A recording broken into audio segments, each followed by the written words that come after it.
안녕하세요, 행진공동체 여러분. 8월 1일 주님의 주일에 오신 여러분을 환영합니다. 이번 주일에도 주님의 말씀을 가슴속에 간직하고 묵상하면서 살아갈 수 있는 저희 청년 공동체가 되기를 바랍니다. 그리고 이번 예배 뒤에는 줌 수련회가 기획되어 있는데요. 모두 참석하실 수 있는 분들은 참석하셔서 다 같이 즐거운 시간 함께 나누셨으면 좋겠습니다. 감사합니다.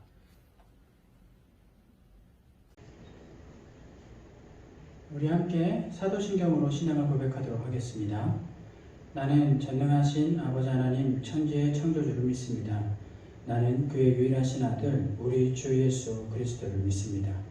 그는 성령으로 잉태되어 동정녀 마리아에게서 나시고 본디오 빌라도에게 고난을 받아 십자가에 못 박혀 죽으시고 장사된 지 사흘 만에 죽은 자 가운데서 다시 살아나셨으며 하늘에 오르시어 전능하신 아버지 하나님 우편에 앉아 계시다가 거기로부터 살아있는 자와 죽은 자를 심판하러 오십니다. 나는 성령을 믿으며 거룩한 공교회와 성도의 교제와 죄를 용서받는 것과 몸의 부활과 영생을 믿습니다. 아멘.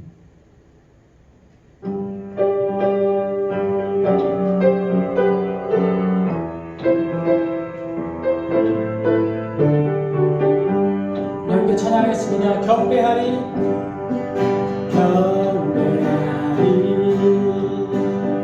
내 온 맘 다해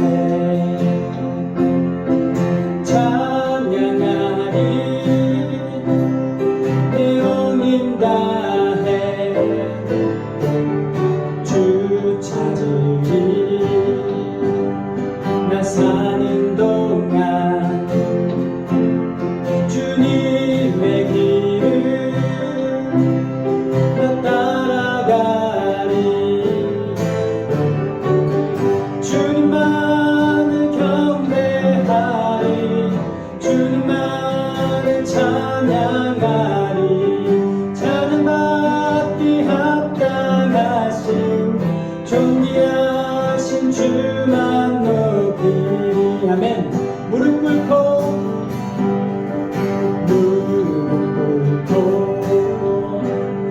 주 맞이하리 내 모든 것 다 드리리 주를 향해 내 눈을 들고 주를 의지하리 주만 의지하리 주님만을 경배하리 주님만을 찬양하리 찬양받기 합당하신 존귀하신 주만 주님만을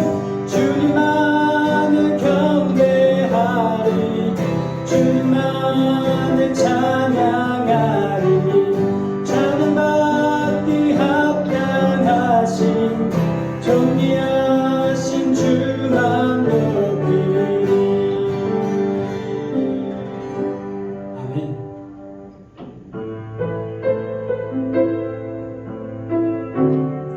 우리 함께 모든 행진 공동체 청년들을 위해서 함께 생각하면서 찬양합시다. 때로는 너의 앞에 때로는 너의 앞에 어려움과 아픔이 있지만 담대하게 주를 바라보는 너의 영혼 너의 영혼 멀리 볼 때 얼마나 아름다운지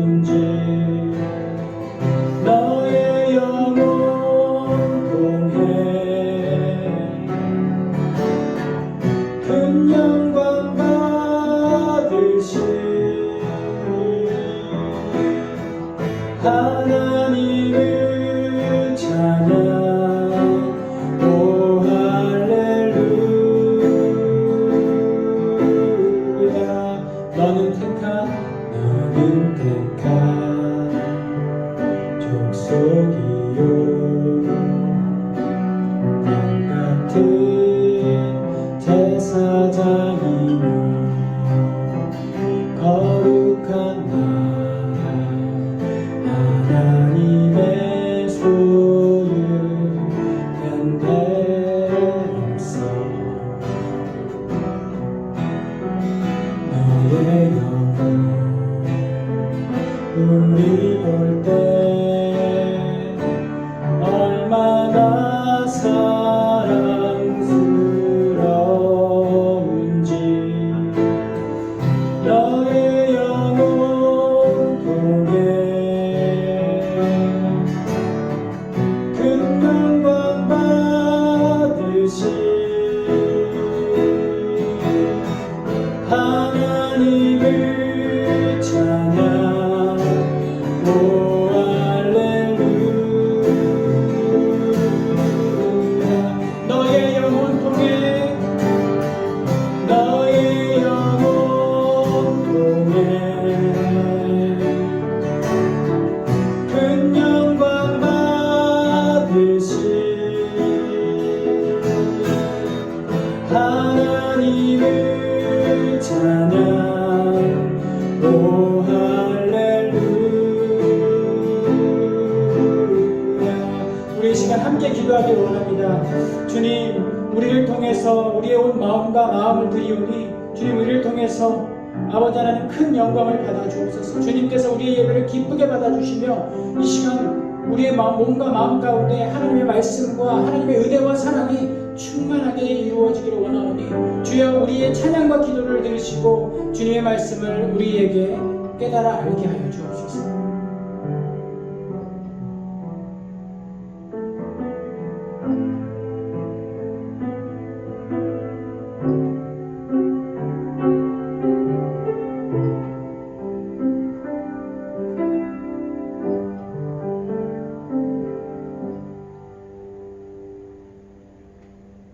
기도드리겠습니다. 하나님 아버지, 이 코로나 가운데도 청년들이 기둥이 될 수 있게 힘을 내려주세요. 하나님 아버지, 고난과 역경 가운데도 하나님의 사랑으로 나아가게 해주세요. 재앙의 섭리 가운데 더울 때 덥고 추울 때 추우리니 이 더위 가운데도 잘 이겨내게 해주세요. 한자리에 같이 모이지는 못하고 있지만 서로를 향한 마음이 서로의 앞날에 비춰져 가길 바랍니다. 오늘 우리들의 마음 담아 성령 하나님을 바라보며 예수님의 이름으로 기도드렸습니다. 아멘.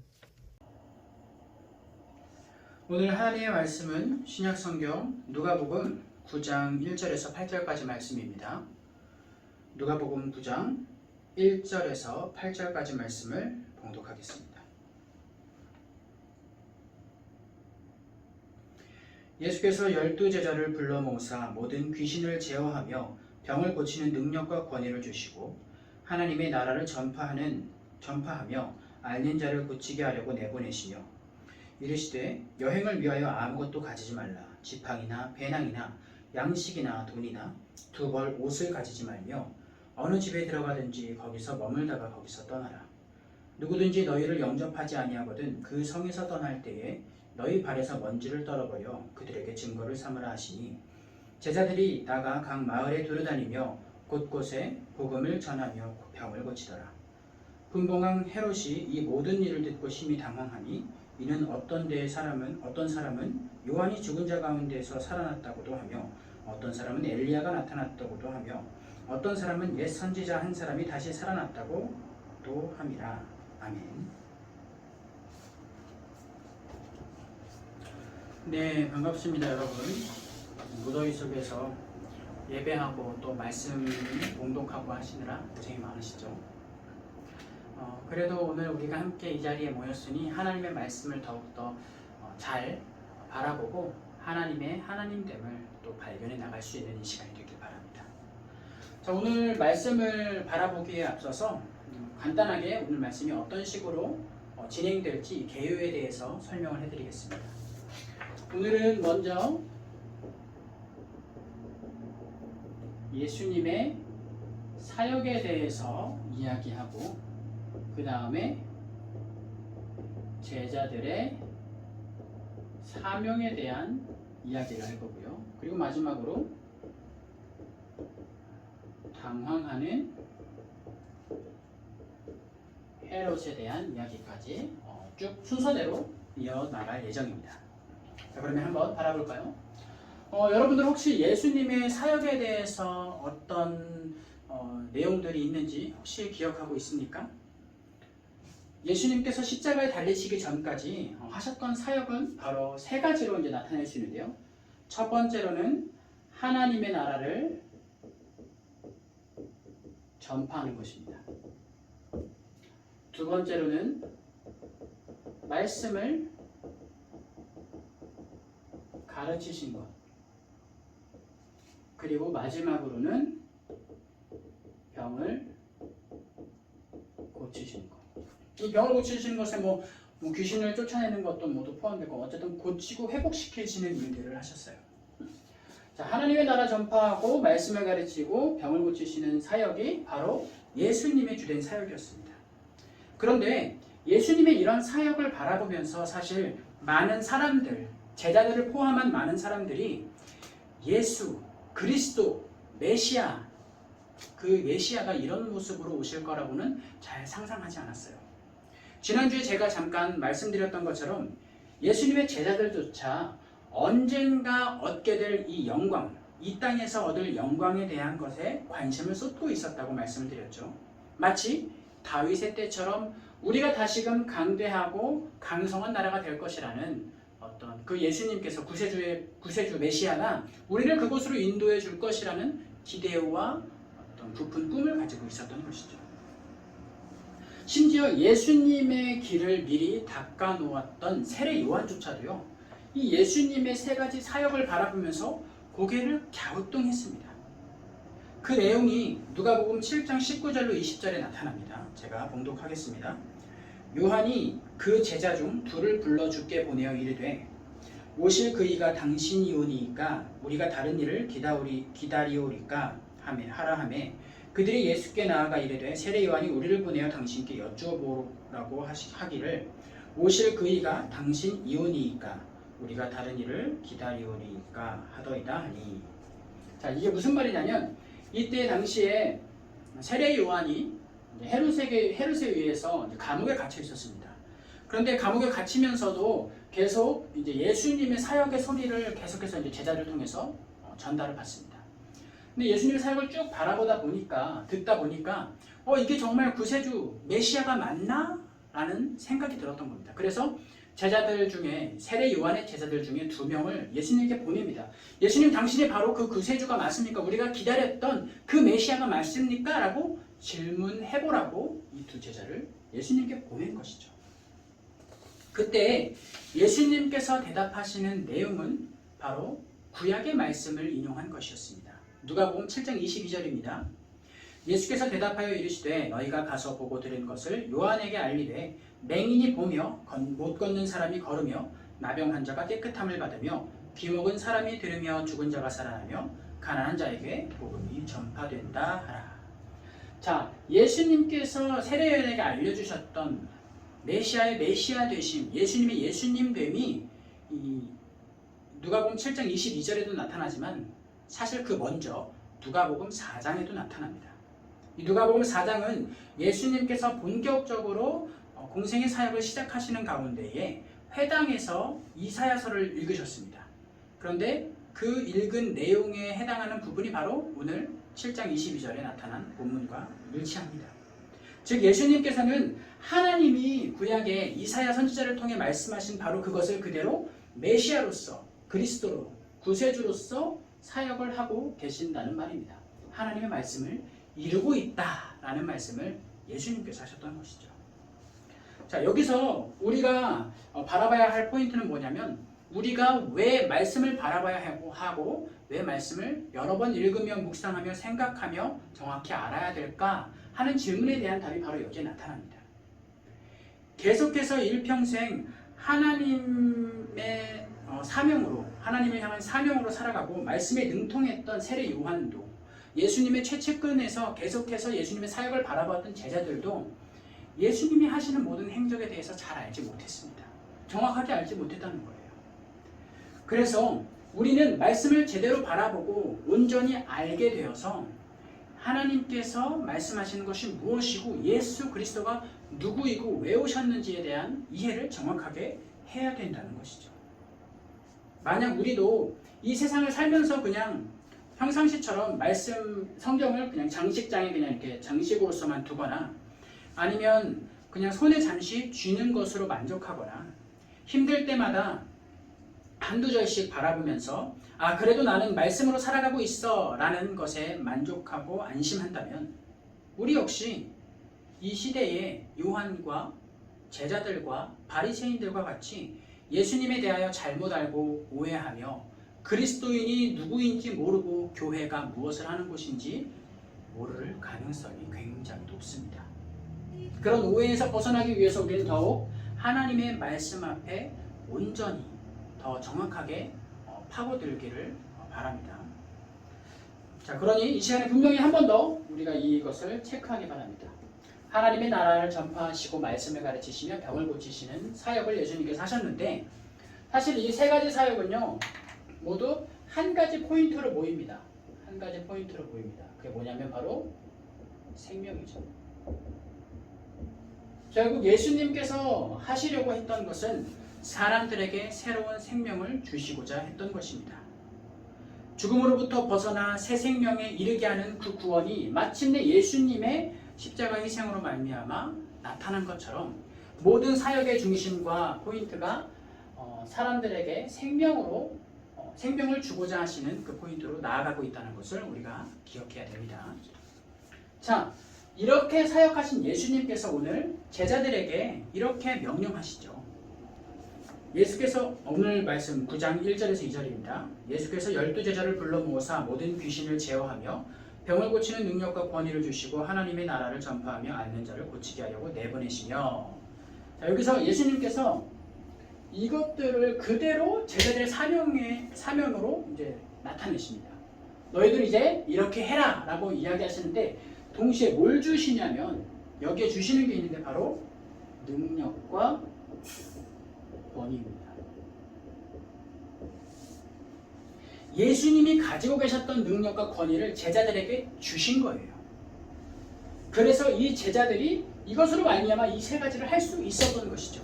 이 두 가지의 주심이 없었다면, 전가가 없었다면 우리도 역시 마찬가지고 제자들도 이 모든 것을 할 수 없는 상태가 됩니다. 이것을 사도행전에서는 어떻게 나타나냐면 이것을 포함해서 성령, 오직 성령이 너희에게 임하시면 너희가 권능을 받고 하면서 나타나는 말씀처럼 이 예수님의 사역을 통해서 제자들에게 전달된 것이 성령님이시고 그것을 통해 이 제자들은 이 세 가지 사역을 계속해서 이어나갈 수 있었다는 겁니다. 그런데 여기서 이제 가장 핵심 포인트를 이야기하자면 제자들의 사명은 무엇이었냐면 하나님의 나라를 나타내는 것이었습니다. 자, 여러분 이 복음서의 다른 복음서에도 이 내용이 이야기되고 있는데 거기에는 어떻게 나타나냐면 천국을 전파하라고 나타나 있어요. 그런데 천국을 전파하라고 하지 않고 누가는 하나님의 나라라는 표현을 썼습니다. 자, 왜 이런 표현을 썼을까요?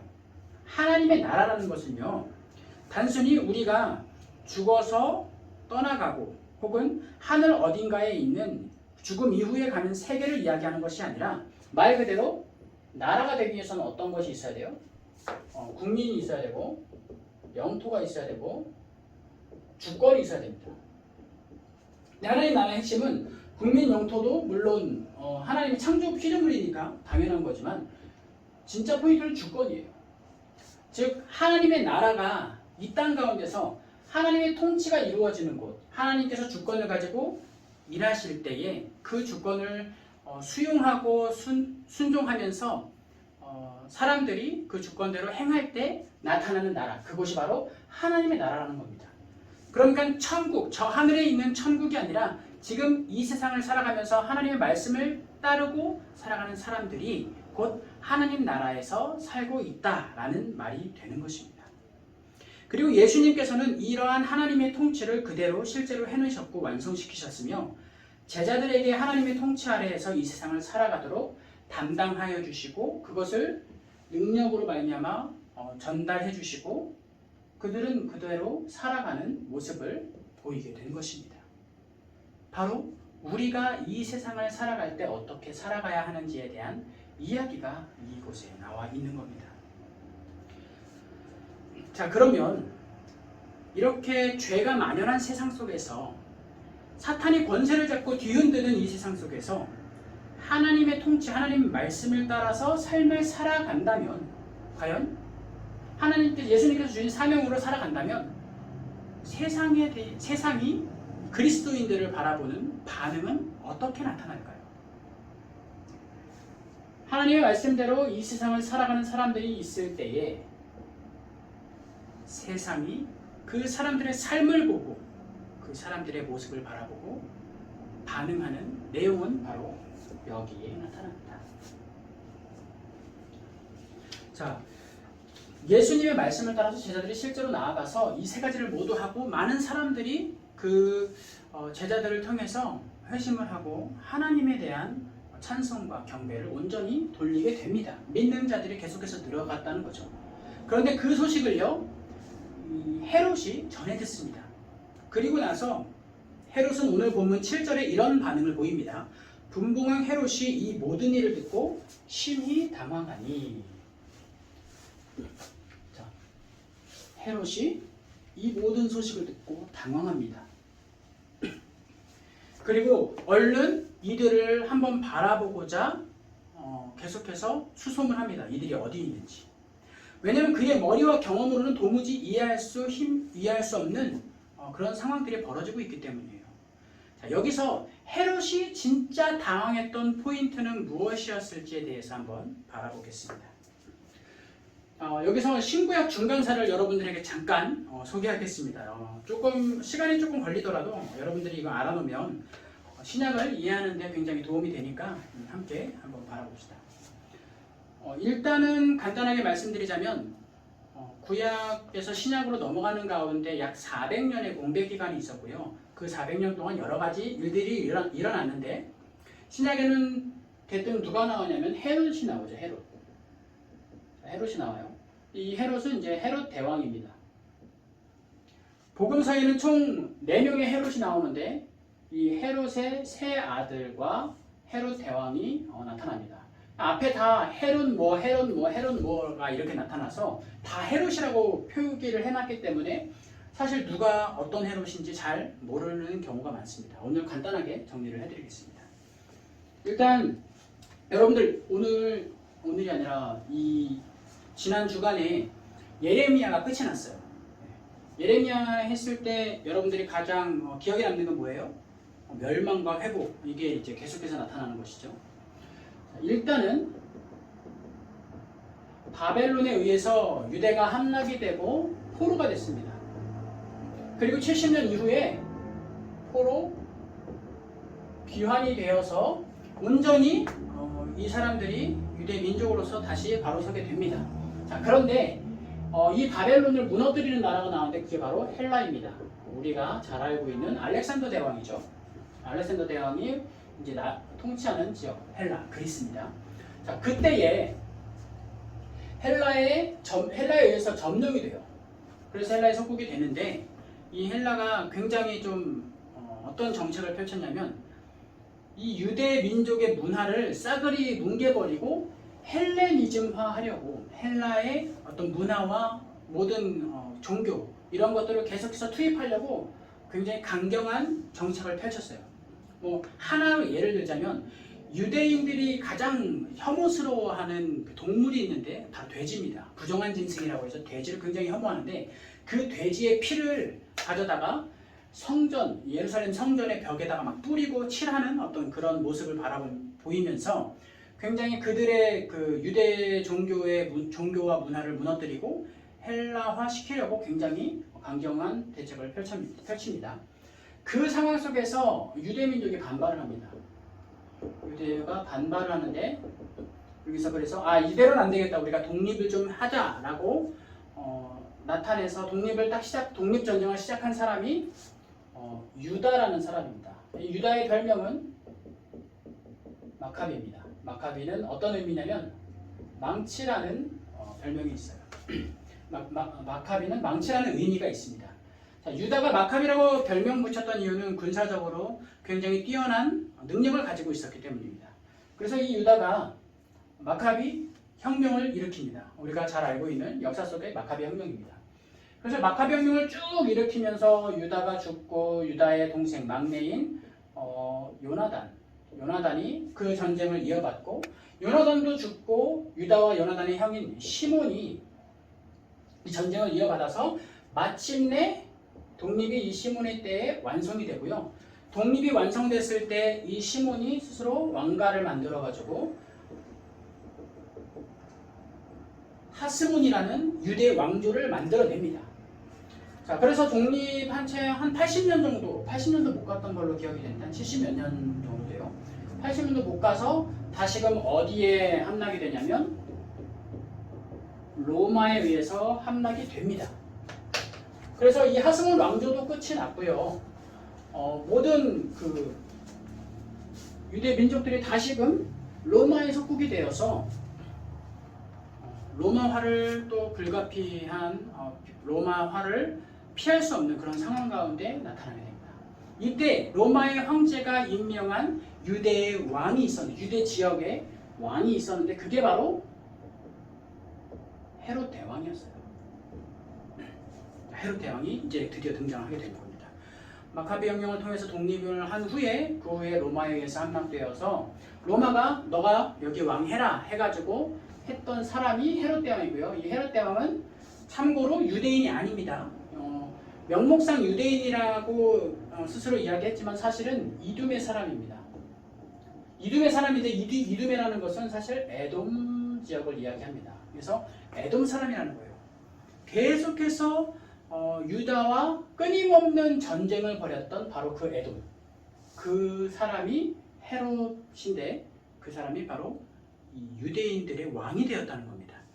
그러니 이 사람을 유대인들이 인정을 할까요? 안 그래도 혈통을 중요시하는 사람들이 헤롯 대왕은 심지어 전쟁도 많이 했던 에돔 사람이에요. 그러니 당연히 인정을 안 하죠. 헤롯 대왕을 유대인의 왕으로 그들이 인정을 안 하는 겁니다. 그래서 이 헤롯 대왕은 유대인들의 인정을 받으려고 끊임없이 노력하였고 자신의 혈통에 대한 열등감이 있었습니다. 그래서 이것을 끊임없이 극복해내려고 노력했던 사람이에요. 그리고 이 헤롯 대왕이 죽고요. 세 아들이 이 지역을 이어받습니다. 참고로 이 헤롯 대왕은요. 어떤 사람이냐면 복음서에서 베들레헴에 2살 밑에 사내 아이 다 죽여라 라고 명령했던 헤롯이 바로 이 헤롯 대왕 헤롯입니다. 그리고 이제 세 아들이 나타나는데 헤롯 안디바, 여기 다 헤롯이 붙어 있어요. 헤롯이 붙어 있습니다. 헤롯 안디바, 여기가 빌립, 그리고 누구였지? 네, 아켈라오. 자, 헤롯 안디바, 아켈라오, 빌립이 있습니다. 여기서 이제 조금 구분해야 될 건 헤롯 빌립은 조금 이 둘과는 다르게 괜찮은 사람이었어요. 역사적으로도 신앙적으로도 어느 정도 인정을 받은, 유대인들에게도 인정을 받은 사람이었습니다. 크게 정치에 관여하지도 않았던 사람이에요. 오늘 우리가 바라볼 사람은 바로 안디바인데요. 이 안디바는요, 자기의 혈통적인 이 혈통적인 열등감과 유대인의 인정을 하기 위해서 수단과 방법을 가리지 않는 사람이었어요. 자, 이때 헤롯 대왕을 유대인의 왕으로 임명이 되었고 헤롯 대왕으로 인정을 받았는데 이 사람들은 뭐라고 이야기를 했냐면 주로 분봉왕이라고 써요. 이제 갈릴리의 분봉왕입니다. 갈릴리 지역을 맡은 사람. 그런데 사실 분봉왕이라고 하는 것은 진짜 왕이 아니라 어떤 개념이냐면 영주예요. 로마의 관리 아래에서 이 갈릴리라는 지역을 담당하는 영주, 그 사람이 헤롯 안디바였습니다. 그런데 이 헤롯 안디바한테 이 로마 황제가 문서를 하나 보내는데, 편지를 보내는데 무슨 편지를 보냈냐면, 너가 영주로서 역할을 잘 해내면, 분봉왕으로서 잘 해내면 너를 승격을 시켜줄 거다. 유대인들의 왕으로 내가 온전하게 승격을 시켜줄게 라고 편지를 보냅니다. 이 안디바뿐만 아니라 아켈라오한테도 이 편지가 똑같이 적용되는 부분입니다. 그러니까 이들은 일평생의 목표가 무엇이냐면 분봉왕에서 왕으로 승격되어서 진짜 유대인들의 왕이 되는 것이 목적이었어요. 그러니 이 안디바는 뭐에 혈안이 되어 있었냐면 통치권과 유대 혈통을 통한 인정, 유대인들의 인정에 혈안이 되어 있었어요. 똑같은 거죠, 헤롯 대왕이랑. 그런데 여기에 혈안되어 있는 이 안디바가 바로 오늘 말씀에 등장하는 헤롯입니다. 당황하는 헤롯이고. 자, 이 안디바에게 제자들이 하고 있는 사역이 들려옵니다. 그리고 그 사역을 통해 회심하고 그 제자들을 따라 행하는 유대인들과 여러 이방인들이 나타났다라는 소문에 굉장히 당황해합니다. 왜 당황해하겠습니까? 무엇의 위협을 느껴서 당황했을까요? 바로 이 두 가지입니다. 그가 그렇게 노력하고 얻으려고 노력했던 통치권과 유대인들에 대한 인정, 유대인들에 대한 혈통의 문제가 이들이 나타남으로써 더욱 위태롭게 되어진 것입니다. 자기가 마치 엄청난 강한 힘을 가지고 이것을 노력하고 있는데 정말 보잘것없는 어디서 어부 세리 이런 사람들이 와가지고 이야기하고 예수라는 나사렛에서 난 예수라는 청년이 와가지고 이거 돌아다니는데 그 세력을 무시하지 못하게 된 것이에요. 그래서 굉장히 당황스럽고 조급해진 것이죠. 그래서 하루빨리 그들을 보고자 했습니다. 그들을 어떻게든 조금 몰아내고 조금 없애버리려는 노력을 이 헤롯 안디바가 했습니다. 실제로 이 헤롯 안디바는요, 세례 요한을 감옥에 가두고 죽였고요. 그리고 예수님이 십자가에 달리시기 전에 신문을 당하는데 그 신문을 했던 헤롯이 바로 이 헤롯 안디바입니다. 자, 그런데 이러한 헤롯의 모습을 바라보면요, 단순히 그냥 한 시대에 나타난 아주 열등감 있고 욕망이 큰 사람으로도 바라볼 수 있지만 사실 이 헤롯은 이 세상이 보여주고 있는 전형적인 모습으로 나타납니다. 소유와 권위에 대한 갈망, 더 나은 삶으로 나아가고자 하는 욕망의 집합체가 세상이고요. 그 세상에서 강한 힘으로 더욱 강대한 힘을 차지하고자 하는 열망으로 똘똘 뭉친 사람, 그 사람이 바로 헤롯 안디바였습니다. 자, 이러한 세상이 하나님의 통치를 따라 하나님의 말씀을 따라 살아가는 그리스도인들을 마주하게 되면요, 무슨 일이 일어난다고요? 바로 당황하게 됩니다. 그들을 막기가 힘들어요. 어렵습니다. 어떻게 해야 될지 대처 방법을 알지 못하게 돼요. 그래서 공격하고 핍박하게 되는 것입니다. 그리스도인들이 이 세상 속에서 공격받고 핍박받는 이유가 바로 여기에 있습니다. 그러나 여러분, 그 속에서 하나님의 나라는 계속해서 전파가 되고요, 하나님의 일하심은 끊어지는 법이 없으며 하나님의 말씀은 반드시 나타나게 됩니다. 사랑하는 행진공동체 여러분, 오늘 우리는 예수님의 길을 따라 걷는 제자들의 삶을 통해서 당황해하는 세상을 바라봤습니다. 그리스도인다운 삶이란 것은 세상이 추구하는 것을 그대로 따라가는 것이 아니라 하나님의 말씀, 하나님의 통치를 바라보면서 세상을 살아가는 것임을 기억하기 바랍니다. 우리도 예수님의 제자이며 또 구원을 얻은 그리스도인으로서 각자의 자리에서 하나님의 말씀을 따라 살아내는 저와 여러분들이 되기를 바랍니다. 여러분, 하나님의 말씀을 따라 살아가는 사람들에게 세상이 당황할 것이고요, 믿음의 사람들에게 세상은 결코 이기지 못한다라는 것을 기억하시기 바랍니다. 한 주간 저와 여러분들의 삶에 하나님의 사랑과 은혜와 보호하심이 함께 있기를 소망합니다. 기도하겠습니다.